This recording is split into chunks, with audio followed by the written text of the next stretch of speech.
নমস্কাৰ সকলোকে স্বাগতম জনাইছো আৰম্ভ কৰিছো আমাৰ আজিৰ অনুষ্ঠান অভিমত ইতিমধ্যে আপোনালোকে কামিং আপ দেখিছে আৰু গমো পাইছে আজি অভিমতত আমি কাৰ লগত কথা পাতিম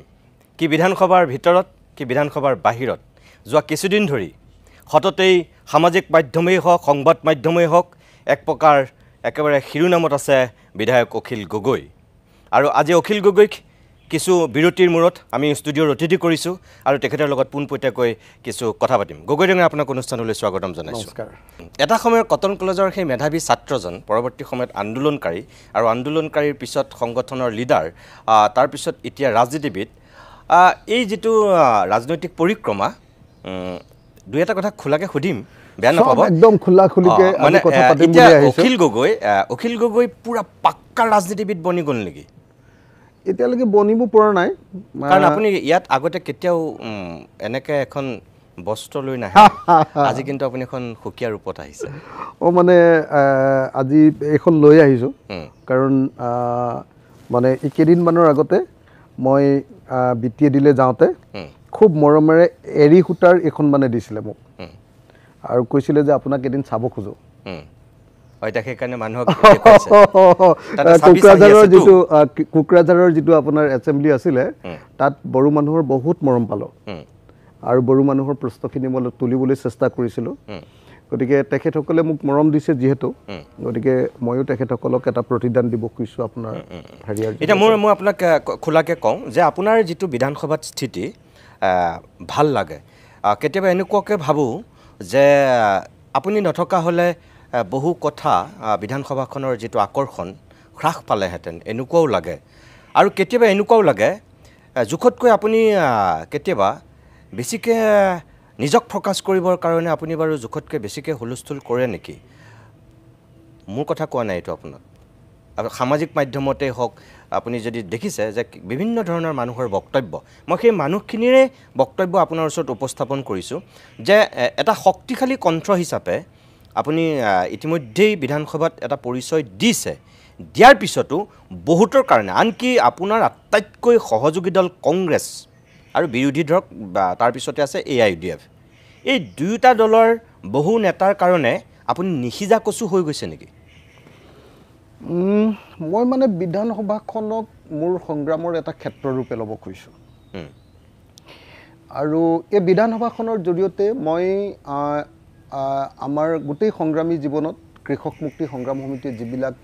বিষয় অসমৰ ৰাজনীতিৰ কেন্দ্ৰবিন্দুত পৰিণত কৰিছিল সাধাৰণ মানুহৰ বিষয়বিলাক সেই বিষয়বিলাক বিধানসভাত মই উপস্থাপন কৰিবলৈ চেষ্টা কৰি আছো আৰু বিধানসভাৰ যেটো এৰিষ্ট্ৰকেট ভাষা মানে বিধায়কজনে গহীন গম্ভীৰকে কথা ক'ব লাগে বিধায়কজনে খুব মানে আপোনাৰ ভকতীয়া ধৰণে কথা ক'ব লাগে এই যেটো ধৰণৰ এটা ল্যাঙ্গুৱেজ সেই ল্যাঙ্গুৱেজটোক মই খুব ইচ্ছাকৃতভাৱে ইচ্ছা প্ৰণোদিতভাৱে মই সেই ল্যাঙ্গুৱেজটোক বদলাবৰ কাৰণে চেষ্টা কৰি আছো আপোনালোকে লক্ষ্য কৰিছে নাই মই নাজানো হয় সেই দুইটা বস্তু যদি মই কৈ দিওঁ যেনেকৈ ধৰক মই কেতিয়াও নাভাবো যে অসমৰ বিধানসভাত এতিয়ালৈকে ইৰিগেশ্যনৰ ওপৰত মই আজিৰ দিনলৈকে 4 বাৰ প্ৰশ্ন কৰিছো 4 বাৰ আৰু এবাৰ মই ইৰিগেশ্যনৰ ওপৰত এটা সংকল্প প্ৰস্তাৱ আনিছো সংকল্প প্ৰস্তাৱ হা এতিয়া এই যে ইৰিগেশ্যনৰ ওপৰত এই কথাটো যে কৰি আছো বহুত মানুহৰ কাৰণে মিডল ক্লাছ মানুহৰ কাৰণে যি খেতিৰ লগত জড়িত নাই যি অসমৰ সমাজ জীৱনৰ লগত জড়িত নাই যি পথাৰৰ লগত জড়িত নাই যি অসমৰ মাটি পানীৰ সেই গাঁৱৰ হেৰিটো দেখা নাই তেওঁলোকৰ কাৰণে মোৰ এই বিষয়টো ইমান বেছি প্ৰাসংগিক নহয় কিন্তু মই জানো যে অসমখন যদি এক খোজো আগবাঢ়িব লাগে ফাৰ্স্ট কামটো হ'ব লাগিব ৰাউন্ড দা ইয়াৰ কাল্টিভেশ্যন বা বছৰৰ সকলো সময়তে খেতি আৰু বছৰৰ যদি সকলো সময়তে খেতি হ'ব লাগে তেতিয়াহ'লে প্ৰথম আৰু প্ৰধান চৰ্তটো হ'ব লাগিব 100% ইৰিগেশ্যন এই প্ৰশ্নটোক ধৰি আনি মই দুটা বস্তু কনচেন্ট্ৰেট কৰি আছো আপোনালোকে দেখিছে চাগে যে মই ৰাউন্ড দা ইয়াৰ কাল্টিভেশ্যন ইৰিগেশ্যন আৰু প্ৰফেশনেলিজম অসমীয়া মানুহক প্ৰফেশনেলিজম কৰা তাৰ বিপৰীতে চৰকাৰে কি কৰি আছে চৰকাৰে কৰিব খুজিছে অসমীয়া মানুহক বেছিকে ফিউডাল মেন্টালিটি প্ৰফেশনেলিজম নহয়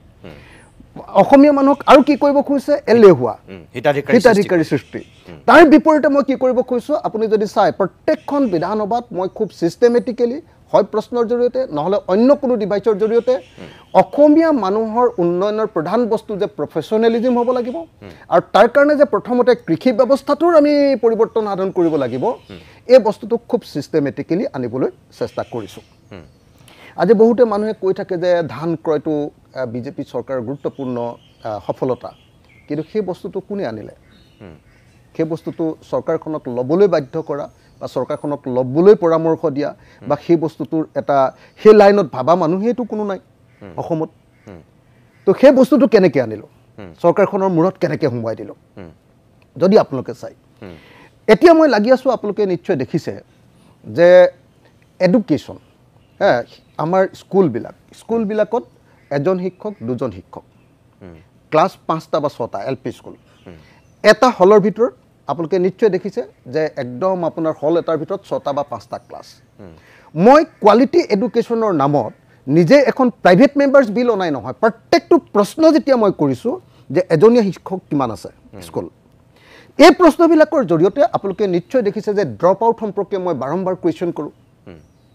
আমাৰ এনৰোলমেণ্ট সম্পৰ্কে মই বাৰম্বাৰ কুৱেশ্যন কৰোঁ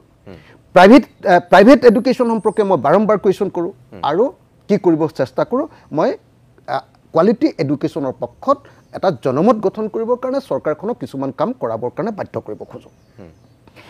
NPS OPS UPS আপোনালোকে নিশ্চয় দেখিছে যে মই এতিয়ালৈকে 4বাৰ এই বিষয়টোৰ ওপৰত অসম বিধানসভাত উত্থাপন কৰিছোঁ এই সময়ৰ মানে আমাৰ কৰ্মচাৰীবিলাকৰ আটাইতকৈ যিটো ডাঙৰ সমস্যা বৃদ্ধ পেঞ্চন বঢ়াব লাগে অৰুণোদয়টো সকলো মানুহৰ কাৰণে সাৰ্বজনীন কৰি দিব লাগে এটুক লৈ আৰু ব্ল্যাকমেইল কৰিব নালাগে অংগনবাদী কৰ্মী আশা কৰ্মী তেওঁলোকৰ ৰান্ধনী এইবিলাকৰ যে হেৰি বঢ়াব লাগে গাঁও বুঢ়াৰ মানে কামটো যে ৰেগুলাৰ কৰিব লাগে আৰু তেওঁলোকৰ এওঁলোকৰ বাহিৰেও এওঁলোকৰ যে সকলোৰে চাকৰি নিয়মীয়া কৰিব লাগে এই প্ৰশ্নবিলাক মই একদম গ্ৰাছৰুটৰ প্ৰশ্নবিলাক আনিবলৈ চেষ্টা কৰিছোঁ আৰু একেটা সময়তে চৰকাৰৰ দুৰ্নীতিবিলাকো প্ৰত্যেকবাৰ অসমৰ মুখ্যমন্ত্ৰীৰ সন্মুখত থাকি আপুনি লক্ষ্য কৰিছে নিশ্চয় আপুনি শিৱসাগৰত কৈও দিছে যে মুখ্যমন্ত্ৰীৰ সন্মুখত চকুত থৈ কথা ক'বৰ কাৰণে চেষ্টা কৰিছোঁ আৰু সেইকাৰণে আপোনালোকে নিশ্চয় দেখিছে যে আজি বিধানসভাৰ যিটো ভাষা পৰম্পৰাগত যিটো ভাষা এটা মাৰ্জিত ভাষা এটা এৰিষ্টক্ৰেট ভাষা এটা আপোনাৰ ভকতীয়া ভাষা বেলেগ বেলেগ ধৰণৰ ভাষা আছে সেই ভাষাটোৰ পৰা আপুনি আঁতৰি আহিছে মই সেই ভাষাটো বদলাবলৈ চেষ্টা কৰিছোঁ আঁতৰি আহিছোঁ নহয় সেইদিনা যেতিয়া বড়ো BTADলৈ গৈছোঁ BTADৰ বহুত বড়ো মানুহে মোক কৈছে যে আপুনি বিধানসভালৈ যোৱাৰ পাছতহে আমাৰ বড়ো মানুহে বিধানসভা চোৱা আৰম্ভ কৰিছে আমাৰ বড়ো মানুহে অসম বিধানসভাক পাত্তা নিদিয়া নাই কয় আপুনি বিধানসভালৈ যোৱাৰ পাছত আপোনাৰ কথাবিলাক শুনিবলৈ আৰম্ভ কৰিছে এনেকৈ কয় গাঁৱৰ যেতিয়া একদম ভিতৰৰ অঞ্চললৈ যাওঁ বা বুদ্ধিজীৱী এজনকো যদি লগ পাওঁ যেতিয়া কয় যে তুমি যোৱাৰ পাছত কিন্তু বিধানসভাখন চাওঁ দেই এই বুলি যেতিয়া কয় তেতিয়া মোৰ এনেকুৱা লাগে যে মই সঁচাকৈ যিবিলাক কাম কৰিবলৈ চেষ্টা কৰিছোঁ সেই কথাবিলাক অলপ হ'লেও মানুহৰ মাজলৈ গৈছেগৈ মই আপোনাক এটা উদাহৰণ আৰু শেষত মানে আৰু দুটা বাক্য কৈ শেষ কৰি দিম এইটোক লৈ বেছি কথা ক'ব খোজা নাই মই আজি জনজাতিসকলৰ সমস্যা BTRৰ প্ৰশ্নটো যেনেকৈ কৈছোঁ কাৰ্বিসকলৰ ডিমাচাসকলৰ আকৌ প্লেইন ট্ৰাইবছবিলাকক যে হেৰি কৰিব লাগে আপোনাৰ কি কয় আপোনাৰ সংবিধানসন্মত স্বীকৃতি প্ৰদান কৰিব লাগে কাউন্সিলবিলাকক 6 জনগোষ্ঠীৰ জনজাতিকৰণ কলিতাসকলৰ জনজাতিকৰণ নাথযোগীসকলৰ জনজাতিকৰণ এই বেসিক প্ৰশ্নবিলাক অসম বিধানসভাৰ এতিয়া অতি উত্তপ্ত জ্বলন্ত প্ৰশ্নত পৰিণত কৰি পেলাইছোঁ যিবিলাক আন কোনেও কৰিবলৈ চেষ্টা নকৰে কিন্তু মই যিটো বস্তুত আৰু এটা বস্তু খুব চেষ্টা কৰিছোঁ বিধায়ক মানে হ'ল বিধান ৰচনা কৰে তেওঁলোকৰ মূল কামটো হ'ল কেনেকৈ এখন আইন ৰচনা কৰিব লাগে আৰু আইনখন চৰকাৰে ৰচনা কৰোঁতে কেনেকৈ সমালোচনা কৰি তাক ৰেজিষ্ট কৰিব লাগে গণ্ডগোলীয়া কথাবিলাক মই কালিৰ এটা উদাহৰণ দিছোঁ আপোনাক কালি গোটেই ট্ৰাইবেল অট'নমাছ কাউন্সিলবিলাক মিচিঙৰ পৰা ৰাভাৰ পৰা দেউৰীৰ পৰা আপোনাৰ তিৱালৈকে এই 7খন অট'নমাছ কাউন্সিলৰ মানে কি কৰিছে যে তেওঁলোকে যিটো পাই থকা যিটো অধিকাৰ সেই কাউন্সিলবিলাকৰ অধিকাৰটো চৰকাৰৰ হাতলৈ আনিব কৈছে সেই প্ৰশ্নটোক লৈ মই যিটো ডিবেট উত্থাপন কৰিছোঁ যে ফেডাৰেলিজম কি আমি কিয় বেছিকৈ মোৰ পাৱাৰ টু হেৰি গ্ৰাছৰুট এই কথাটো কিয় কওঁ জনজাতিসকলৰ স্বায়ত্ব শাসনৰ প্ৰশ্নটো কি অসমক কিয় জনজাতি ৰাজ্য কৰিব লাগে কিয় অসমক 371A অধীনত অসমক বিশেষ ৰাজ্যৰ মৰ্যাদা কাঢ়ি আনিব লাগে এই প্ৰশ্নবিলাক মই সেই এমেণ্ডমেণ্টৰ জৰিয়তে ক'বলৈ চেষ্টা কৰিছোঁ আৰু জনজাতি প্ৰতিনিধি এজন ডাক্তৰ ৰণোজ পেগুৱে নিজৰ জনজাতি মিচিংসকলৰ অট'নমাছ কাউন্সিলখনৰ অধিকাৰ বিজেপিৰ হাতলৈ কাঢ়ি ল'বৰ কাৰণে কৰা প্ৰত্যেকটো কামক মই ৰেজিষ্ট কৰিবলৈ চেষ্টা কৰিছোঁ তাৰপাছত আপুনি যদি চাই কালি আৰু এখন এক্ট আহিছিলে যে আপোনাৰ মিউনিচিপালিটি কৰ্পৰেশ্যনবিলাকৰ যিবিলাক মানে বিষয়া কৰ্মচাৰী তেওঁলোকৰ ৰেগুলাৰাইজেশ্যন প্ৰভিঞ্চিয়েলাইজেশ্যন অফ প্ৰভিঞ্চিয়েলাইজেশ্যন একদম প্ৰাদেশিকৰণ তেওঁলোকৰ পষ্টৰ প্ৰাদেশিকৰণ তো চবেই কৈ আছে যে এইটো খুব ভাল কাম হৈছে কোনোবাই এনেই সাধাৰণ কিবা কিবি এমেণ্ডমেণ্ট আনিছে মই কি এমেণ্ডমেণ্ট আনিছোঁ মই এমেণ্ডমেণ্ট আনি কৈছোঁ যে আপোনালোকে চাওক যে এওঁলোকক যিটো প্ৰাদেশিকৰণ কৰিব কৈছে এই প্ৰাদেশিকৰণটোৱে সাংঘাতিক ভয়াৱহ ভৱিষ্যত কৰ্মচাৰীবিলাকলৈ আনিব যিজন ইঞ্জিনিয়াৰে আজিৰ দিনটোত 1,26,000 টকা দৰমহা পাই আছে এতিয়া সেই ইঞ্জিনিয়াৰজনে প্ৰভিঞ্চিয়েলাইজ হোৱাৰ পাছত পাব 70,000 টকাৰ দৰমহা আধা দৰমহা কমাই দিব আধা সেই প্ৰশ্নটো অসম বিধানসভাত কোনেও উত্থাপন কৰা নাই তাৰপিছত মই কৈছোঁ যে ইয়াত কি সাংঘাতিক ধৰণৰ প্ৰভিঞ্চিয়েলাইজেশ্যন যিজন মানুহ এতিয়া চাকৰিত আছে সেই মানুহজনৰ নামতে ব্যক্তিগত পষ্টতহে প্ৰভিঞ্চিয়েলাইজেশ্যন সেই মানুহজনে ৰিটায়াৰ কৰাৰ লগে লগে সেই পষ্টটো এবলিছ হৈ যাব নাইকিয়া হৈ যাব বিলুপ হৈ যাব এই যিবিলাক মূল যিবিলাক কথা সেই প্ৰশ্নবিলাক আনি তাত কেনেকৈ ডিবেট কৰিব লাগে কেনেকৈ জব্দ কৰিব লাগে জব্দ কৰিবৰ কাৰণে বিৰোধী পক্ষবিলাকক কেনেকৈ ঐক্যবদ্ধ কৰিব লাগে বিৰোধী পক্ষবিলাকক লৈ কেনেকৈ ভোটিঙলৈ গুচি যাব লাগে আজিলৈকে আপুনি সদায় চাব কালি অখিল ৰঞ্জন দত্তই লিখিছে ডক্টৰ অখিল ৰঞ্জন দত্ত গুৱাহাটী বিশ্ববিদ্যালয়ৰ তেখেতে লিখিছে যে মানে অখিল গগৈ প্ৰত্যেকখন বিলৰ ক্ষেত্ৰত একদম এটা ভোটলৈ যাবলৈ বাধ্য কৰিছে বাকী আন কোনো দলে সেইবিলাকলৈ যোৱা নাই বিষয়টোত সোমোৱাই নাই কিবা এটা সৰু এমেণ্ডমেণ্ট আনিছে বা বেছিভাগে এমেণ্ডমেণ্ট বুলি ক'লে আঁতৰি দিছে কিন্তু আমাৰ বেছিক কামটোতো আইনৰ সংশোধন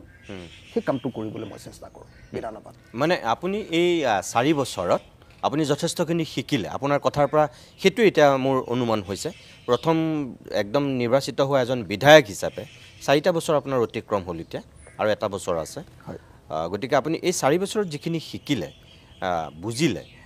আপুনি অভিজ্ঞ হৈছে আপোনাৰ কথা বতৰাত আমি বিধানসভাত দিয়া সেই ডিবেটত আমি গম পাইছোঁ কিন্তু একেটা সময়তে এজন মানুহৰ কাৰণে উৎসাহ ভাল কিন্তু কেতিয়াবা অত্যুৎসাহ বেয়া আত্মবিশ্বাস ভাল কিন্তু অহংকাৰ বেয়া এটা আপোনাৰ ক্ষেত্ৰত কৰবাত উৎসাহতকৈ অত্যুৎসাহ হৈছে নেকি আত্মবিশ্বাসত মানে অহংকাৰ হৈছে নেকি মই কথাটো খোলাকে কৰিছোঁ আপোনাক ধৰক কোনো নকয় কাৰণে আপুনি কৈ আপুনি ধৰক কয় কেনেকৈ আপুনি পঢ়া শুনা কৰি আহে বহুত বিধায়কে সেইবোৰ নপঢ়ে সেইকাৰণে একো ক'ব নোৱাৰে আপুনি পঢ়ে আপুনি কষ্ট কৰে আপোনাক মই টক শ্ব'লে বিচাৰোঁ আপোনাক আপুনি নাহে সদায় মই কওঁ আপুনি টক শ্ব'লে মোক মাতে মই কওঁ যে পঢ়িব লাগে কাৰণে আপুনি কাটি খাই দিয়ে মই বুজি পাওঁ সেইটো মই স্বীকাৰ কৰোঁ মই সেইটোকে ক'লোঁ আপুনি পঢ়া শুনা কৰি পেলাই আহে সেইখিনি ঠিকে আছে আপুনি সেইকাৰণে নিজকে এজন বাকপটু বুদ্ধিমান আৰু কম সময়তে আপুনি এজন মানে জনপ্ৰিয় ৰাজনীতিক হৈ গৈছে কিন্তু মই কৈছোঁ যে কেতিয়াবা সেই জনপ্ৰিয়তাটো মানুহৰ কাৰণে কাল হয় সেই আত্মবিশ্বাসটো মানুহক কেতিয়াবা অহংকাৰী কৰি তোলে এতিয়া যেনেকৈ আপুনি ক'লে বড়োলেণ্ডলৈ গৈ আপোনাৰ যিটো অনুভৱ হ'ল BTADলৈ গৈ যে বড়োসকলে ইমান দিনে কেতিয়াও বিধানসভা চোৱাই নাছিল আপুনি যোৱাৰ পৰাহে চাইছে বুলি ক'লে এইটো আপোনাৰ কাৰণে উৎসাহজনক প্ৰেৰণাদায়ক কিন্তু আনফালেদি যদি আপুনি সেইটোকে একেবাৰে 100% শুদ্ধ বুলি ভাবি লৈছে এইটো মস্ত অহংকাৰৰ কথা এটা হ'ব বিধানসভাত তেওঁলোকে চোৱাই নাছিল এইটো কথা মানিবলৈ টান লাগিব মোক মানে চৰকাৰী পক্ষবিলাকে সদায় মানে চেষ্টা কৰে সদায় কৈ থাকে তাত এই তই বেছি কৰ তই বহুত অহংকাৰী তই বেলেগৰ কথা নুশুন কিন্তু মোৰ কনচেন্ট্ৰেশ্যনটো এটাই মই যি কামৰ কাৰণে এই বিধানসভালৈ আহিছোঁ এই কামটো মই হাসিল কৰিম না মই আপোনাক যোগ দি দিছোঁ আপুনি যিটো ক'লে মই একদম শুদ্ধ কথা কৈছে মই আপোনাক যোগ দিছোঁ আপুনি যিটো কথা ক'লে যে চৰকাৰী পক্ষই কয় কিন্তু মই আপোনাক কৈ দিছোঁ আপুনি জানে নে নাজানে নাজানো বিৰোধী পক্ষৰো বহুতে কয় যে আপুনি কেতিয়াবা মানে আপুনি অলপ তেওঁলোককো অসন্তুষ্ট কৰি দিয়ে মানে মই কোনটো কথা কৈছোঁ যে বিধানসভাখনত আপুনি ঠিকেই কৈছে যে আপুনি যিটো উদ্দেশ্যত আহিছে আপুনি সেইটো ফুলফিল কৰিবলৈ চেষ্টা কৰে কিন্তু বিধানসভাখনৰ এটা কাৰ্যপ্ৰণালী আছে এটা নীতি নিয়ম আছে এটা ব্যৱস্থাৰ মাজত চলে আপুনি বোলে সেই ব্যৱস্থাটোক একেবাৰে মানিবই নিবিচাৰে যিটো কাৰণে অধ্যক্ষই আপোনাক দিনটোত 3-4 বাৰলৈকে আপোনাক উলিয়াবলগীয়া হৈ যায় কাৰণ আপুনি এইটো ছেছনতেই নহয় ইয়াৰ আগৰ ছেছনতো আপুনি যিমান বহিষ্কাৰ হয় কোনোতো বহিষ্কাৰ নহয় আৰু আপুনি সেইটো লাইমলাইটত আপুনি থাকিব বিচাৰে বা আপুনি সেইখিনি হুলস্থুল কৰে আপুনি নীতি নিয়ম একো মানিবই নিবিচাৰে বোলে যিটোৰ কাৰণে আপোনাক বাধ্য হৈ পেলাই উলিয়াই দিয়ে আৰু আহি পেলাই আপুনি গদা ঘূৰাই পূৰা বাহিৰত যে আপোনাক অন্যায় কৰিলে বুলি 2 নম্বৰ কথা আৰু আপুনি এনেকুৱা এটা স্থিতি এইকাৰণে লয় বোলে যাতে সেই স্থিতিটো কংগ্ৰেছে ল'ব নোৱাৰে আপোনাক কেন্দ্ৰ কৰি চলি থাকক মই আপোনাক এটা কথা কৈছোঁ আপুনি কংগ্ৰেছৰ লগত তুলনা কৰিলে কাৰণে মই কৈ দিছোঁ মই এজন বিধায়ক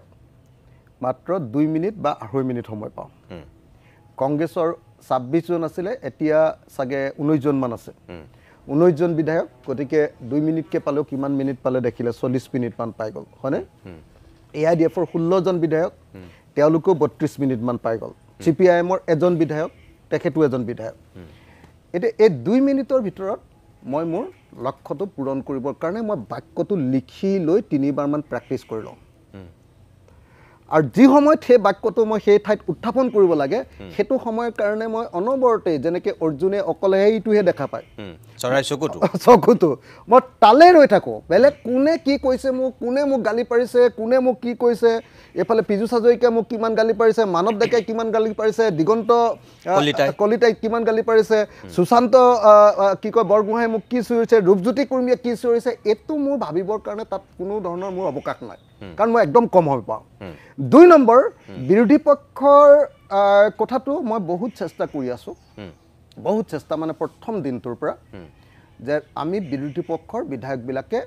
ফ্লোৰ কোৰ্ডিনেশ্যন এটা কৰি ইছ্যুজবিলাক একেলগতে ধৰিব লাগে কিন্তু মই ক'বলৈ বেয়া এতিয়া আমি ঐক্যমঞ্চত আছোঁ মই ক'বলৈ বেয়া যে সেইটোত মই এতিয়ালৈকে সফল হ'ব পৰা নাই